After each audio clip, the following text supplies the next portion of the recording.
Армысыздар екі бұқа каналымның оқырмандары. Бүгін Бағданаға екеуміз ноқта түйіп жатырмыз. Бір жасар бұқаларымды ақпанның 1-ші күні бордақлауға кіргіземін. Соған дайындық. Бір ноқтаға 4 метр арқан керек. Мен диаметрі 1 сантілік арқан таңдадым. Жіңішкелеу.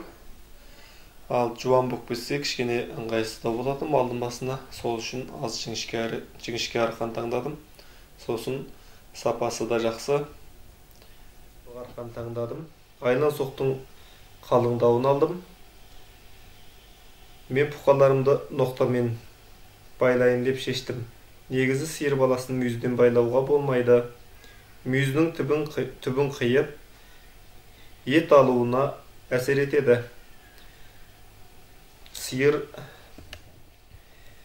мойнынан байлауға да аса дұрыс келмейді.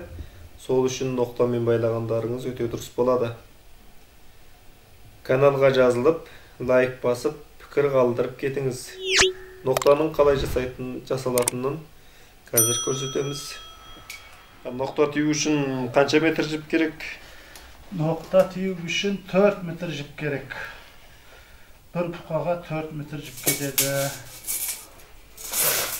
Міне 2 метр болды.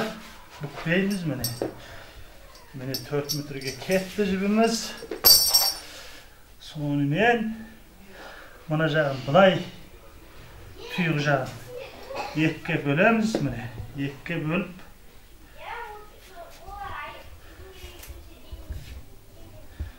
мына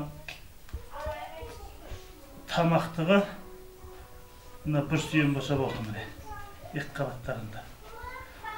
Сондан ақ келеді бұл. Мына жақ тамақтығы бұратта ұзыны кеңсіріп көп келеді. Ноқтаны бұлай түйеміз. Міне. Мына арт жақты алдаға қарай басамыз міне. Мына екеуінің. Сонымен сол жағын бұлай басамыз, оңға қарай. Оң жағын солға қарай мына жерден өткіземіз. Сонда біздің ноқтамыз дұрыс шығады. Айлан соқтан қысқа жағына өткізу керек, Айлан соқты қысқа жағына өткіземіз. Енді қозғалмайды мұны. Осы кезде тартып ұстау керек. Міне.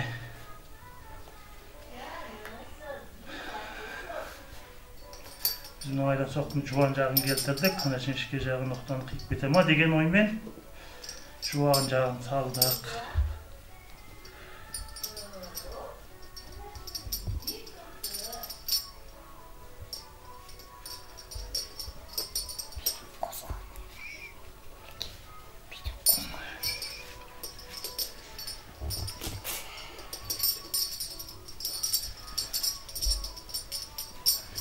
Mine ноқтамыз дайын.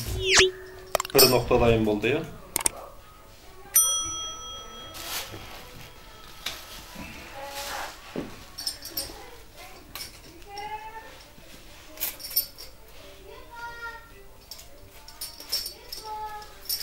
Бір ноқтамыз дайын болды міне. Ноқтамызды түйіп біттік.